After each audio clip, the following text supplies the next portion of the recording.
এখন আমরা দেখব যে প্রদত্ত বাক্যটি ইম্পারেটিভ হ্যাঁবোধক বাক্য হলে কিভাবে ট্যাগ করব। তো আমরা জানি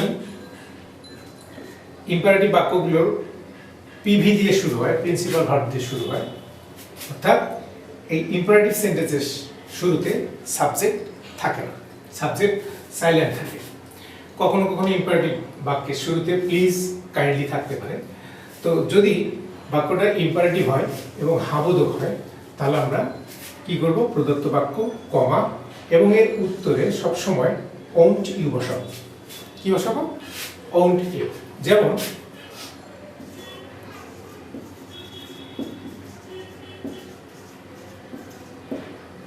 এই বাক্যটা দেয়া আছে, ওপেন দ্য ডোর। এই বাক্যটা ইম্পারেটিভ হ্যাঁবোধক। ইম্পারেটিভ সেন্টেন্স হলে এবং হ্যাঁবোধক হলে এর উত্তরের বেলায় আমরা সব সময় লিখব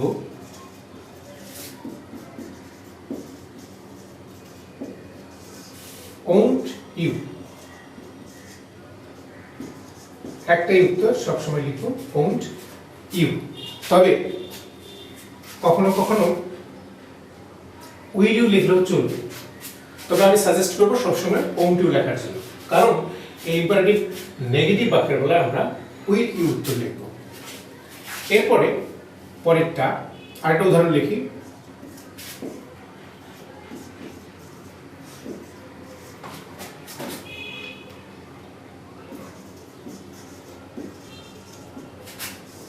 এরকম করে ইম্পারেটিভ সেন্টেন্সের সামনে প্লিজ বা কাইন্ডলিও থাকতে পারে, তখন উত্তরটা একই হবে ওন্ট ইউ। একটাই উত্তর ওন্ট ইউ।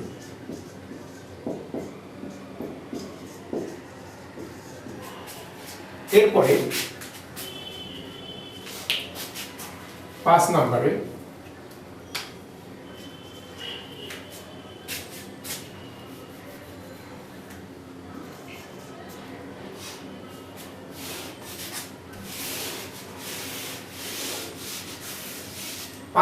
লিখলাম প্রদত্ত বাক্যটি ইম্পারেটিভ না বোধক হলে। না বোধক হলে ট্যাগ করার নিয়ম আগের মতো প্রদত্ত বাক্য প্লাস কমা। এবার উত্তরে শুধু লিখব will you. Will you, tag পার্টে শুধু বসাবো উইল ইউ। ইম্পারেটিভ না বোধক বাক্যের শুরুতে কি কি থাকতে পারে? ডোন্ট অথবা নেভার, এগুলো থাকতে পারে। আমি উদাহরণ লিখি, don't waste time. Don't waste time. এই বাক্যটা ইম্পারেটিভ নেগেটিভ, তাও এখানে উত্তরটা লিখব শুধুমাত্র উইল ইউ। Will you. এখানে আবার কোনোভাবেই ওন্ট ইউ লেখা যাবে না। যেমন 4 নম্বরে বলেছিলাম হ্যাঁবোধক হলে উইল ইউ মাঝে মাঝে লেখা যাবে। তো নেগেটিভের ক্ষেত্রে কখনো আবার ওন্ট ইউ লেখা যাবে না, শুধু একটাই উত্তর উইল ইউ।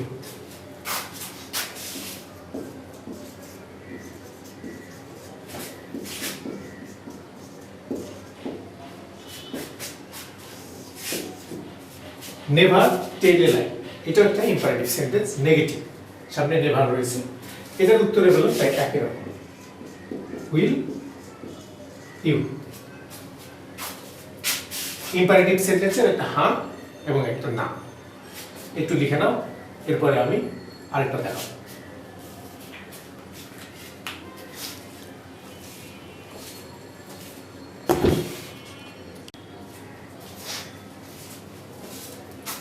রুল 6, প্রদত্ত বাক্যটি লেট আস অথবা লেট আস এর সংক্ষিপ্ত ফর্ম লেটস দ্বারা শুরু হলে কিভাবে ট্যাগ করব? খুব সহজ। এই লেট আস অথবা লেটস দ্বারা শুরু হলে বাক্য, এই ট্যাগ অংশে একটাই উত্তর বসাবো শ্যাল উই। লেট আস অথবা লেটস যে বাক্যের শুরুতে থাকে ওই বাক্য দ্বারা প্রপোজাল প্রকাশ পায়, প্রস্তাব প্রকাশ পায়। শুধু লেট থাকলে ভিন্ন, লেট আস কিংবা লেটস থাকলে একটাই উত্তর shall we.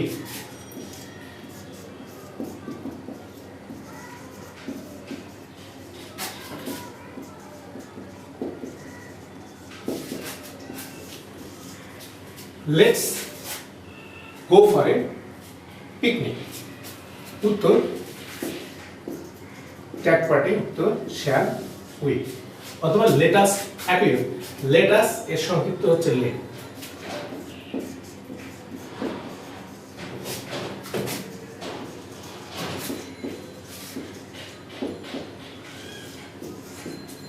Late us help them, চলো তাদেরকে সাহায্য করি, উত্তর একই রকম, ট্যাগ পার্টে শ্যাল উইল।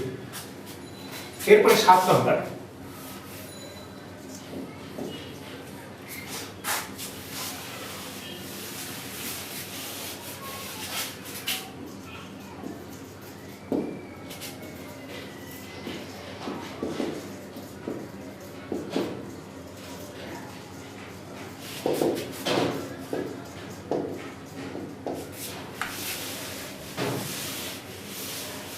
এখন বলছি প্রদত্ত বাক্যটি শুধু লেট দ্বারা শুরু হবে, শুধু লেট, লেটস থাকবে না, লেটাস থাকবে।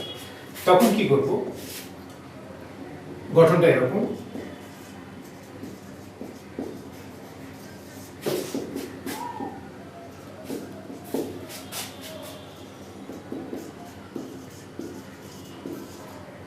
তখন আমরা বসাবো এভাবে প্রদত্ত বাক্য কমা এবং উত্তরে লিখব ট্যাগ পার্টে উইল। কারণ শুধু লেট দ্বারা যে বাক্যটা শুরু হয় ওই বাক্যটা দ্বারা প্রস্তাব বোঝায় না, শুধু ওই বাক্যটা তখন ইম্পারেটিভ সেন্টেন্স হয়, শুধু ইম্পারেটিভ সেন্টেন্স হলে উত্তর হবে উইল ইউ। যেমন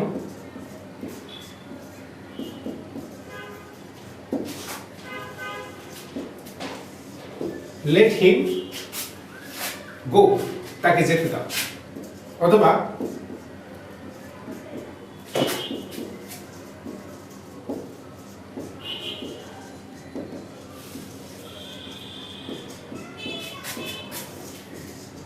let them do their work, তাদের কাজ তাদেরকে করতে দাও। এই বাক্যগুলোর উত্তরে ট্যাগ পার্টে উইল ইউ। তবে একটা সেন্টেন্সের দিকে খেয়াল রাখতে হবে, যদি কখনো এরকম লেটের পরে, আমি দেখাই স্পেশালি সেন্টেন্সটা একটু দেখুন,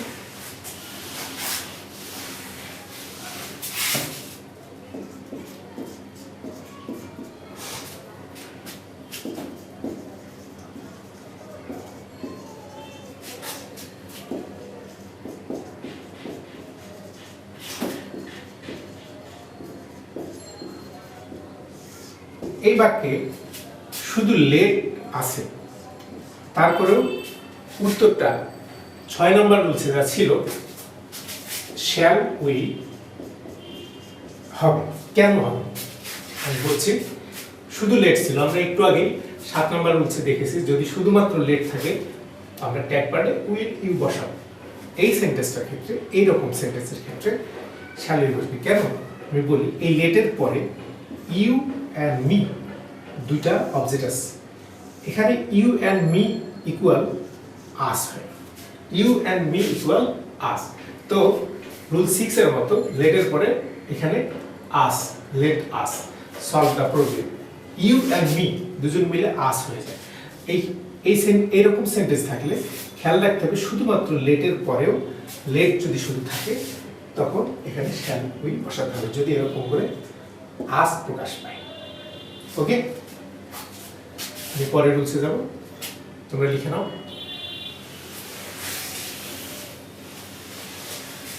আমি এক একটি সবগুলো দেখাবো এবং সব শেষে যেগুলো হার্ড অ্যান্ড টাফ সেন্টেন্স আছে সেগুলোকে আলাদা আলাদা করে দেখিয়ে দেবো।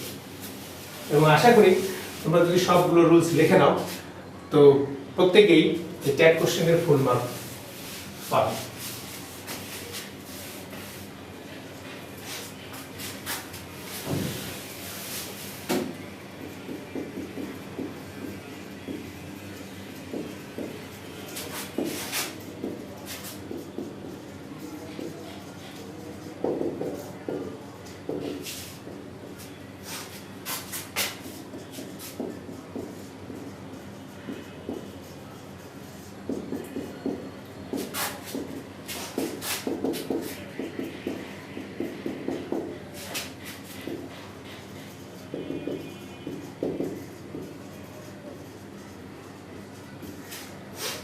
এখানে এক্সক্লামেটরি সেন্টেন্সের কথা বলছি। এক্সক্লামেটরি সেন্টেন্সের তেমন সমস্যা না, সমস্যাটা হচ্ছে এক্সক্লামেটরি সেন্টেন্সের সাবজেক্টগুলো কিছু কিছু সাবজেক্ট মানে সেন্টেন্সের সাবজেক্টগুলো পিছনে থাকে, স্টুডেন্টরা বুঝতে পারে না। আমি দেখাচ্ছি।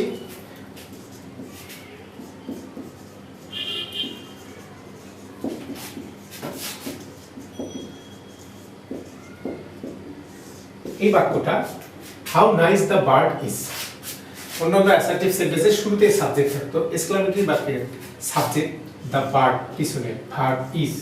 অনেকেরই এটা বুঝতে সমস্যা হয়। শুধুমাত্র খেয়াল রাখতে হবে হাউ হোয়াট দিয়ে যদি এক্সক্লামেটরি সেন্টেন্স শুরু হয় এর সাবজেক্ট এবং ভার্ব লাস্টে থাকে। তো এই সেন্টেন্স অনুযায়ী এটা is, isn't, are the bird একটি, ইট, ইজেন্ট, ইট। এবং আরো কয়েকটা সেন্টেন্স আছে এরকম যেগুলোতে সাবজেক্ট এবং ভার্বগুলো উজ্জ্ব থাকে। কিরকম?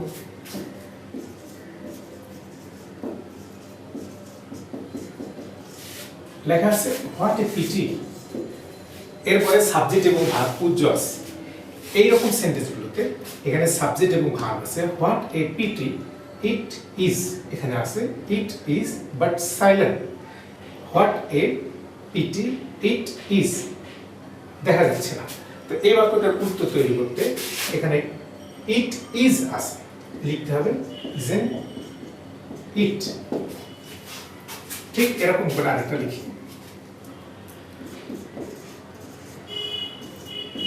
How odd. এই বাক্যটার এর উপরে সাবজেক্ট এবং ভার্ব এখানে ডিজলভ করা আছে, এখানে সাইলেন্ট আছে। হাউ অড ইট ইজ, তো এখানে আগের মতোই লিখতে হবে ইজেন্ট ইট। এরকম করে এক্সক্লামেটরি বাক্যগুলো থাকলেও টেনশনের কোনো কারণ নেই, এটা ফলো করে তোমরা সলভ করতে পারবে। একটু লিখে নাও, আমি পরের ধাপগুলো লিখবো 9, 10 এগুলো লিখবো।